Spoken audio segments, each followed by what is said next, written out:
are just so tired of being tired, I want you to think of this as your personal consultation. We're going to walk through this together and figure out exactly why those frustrating nights are happening, and then build a checklist to turn them into the kind of sleep you dream about. Let's get right into it. Does this sound familiar? Oh man, it's that awful paradox, isn't it? You're so exhausted you can barely function, but the second your head hits the pillow, your brain decides it's time to run a marathon. You're physically wiped out, but mentally, you're just wired. This is the core problem so many of us are dealing with. So what's actually going on here? Well, it's not some big, unsolvable mystery. The answer, almost always, lies in a handful of small, seemingly harmless habits that have just kind of crept into our daily lives. They are quietly sabotaging our rest, and today we're going to put them under the microscope. All right, first up is the diagnosis phase.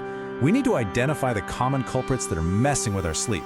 I like to call them the sleep saboteurs. Let's meet the first one. Our first saboteur is our environment. I mean, think about it. For a lot of us, our bedrooms have turned into entertainment centers. That blue light from your phone is especially bad. It actually suppresses melatonin, which is the hormone that tells your brain, hey, it's time to sleep. Add in those little blinking charger lights and a room that's too hot, and you've basically got a perfect recipe for wakefulness. Your bedroom should be a sanctuary for rest, not a multi-purpose living room. Okay, next up is our lifestyle. You know that 4 p.m. coffee? Well, it's still very active in your system at 10 p.m.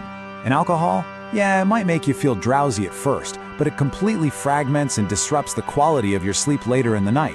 An irregular schedule? That just confuses the heck out of your body's internal clock. It's like we spend all day hitting the gas, and then we're shocked when we can't find the brakes at bedtime. And here it is.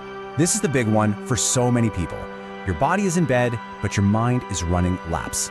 If you don't have a dedicated wind-down routine, your brain is still processing the day's stress, it's replaying conversations, it's building tomorrow's to-do list, and then the anxiety about not sleeping kicks in and you start watching the clock. It's just a vicious, frustrating cycle. This brings us to a really crucial point. Over time, we've basically trained our brains to associate our bed with being awake, with scrolling and worrying and planning. The goal is to break that connection. We need to forge a powerful new association where your bed signals one thing and one thing only: sleep. This mental shift is the foundation for fixing everything else. Okay, diagnosis complete. We know what we're up against. Now for the prescription. We're going to flip those saboteurs into a positive, actionable checklist. This is your new guide for building a routine that actually promotes sleep. First, we reclaim the bedroom. This is how we fight back against those environmental saboteurs. You want your room to be cave dark and comfortably cool. Your body actually needs to drop its core temperature to initiate sleep. And most importantly, you have to enforce a strict new rule. The bed is for sleep. That's it, nothing else. Next, let's tame that racing mind.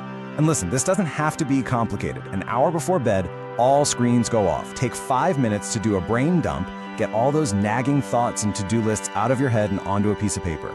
Then do something to calm your body and mind, whether that's some gentle stretching or reading a real book. This routine is what signals to your brain we are shutting down now. And finally, let's work with your body's internal clock, your circadian rhythm. Consistency is king here. Your body thrives on routine. And getting some morning sunlight is a super powerful signal that sets this clock for the whole day. Also, embrace the 20-minute rule. If you're still awake after 20 minutes, get out of bed.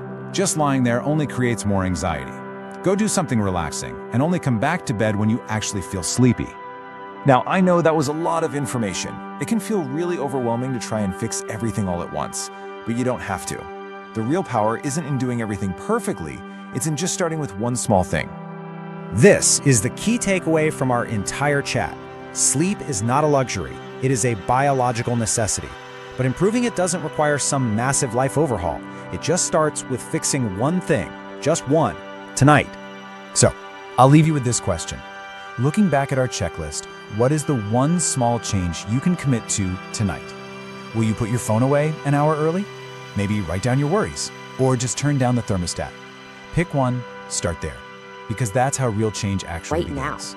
Right now.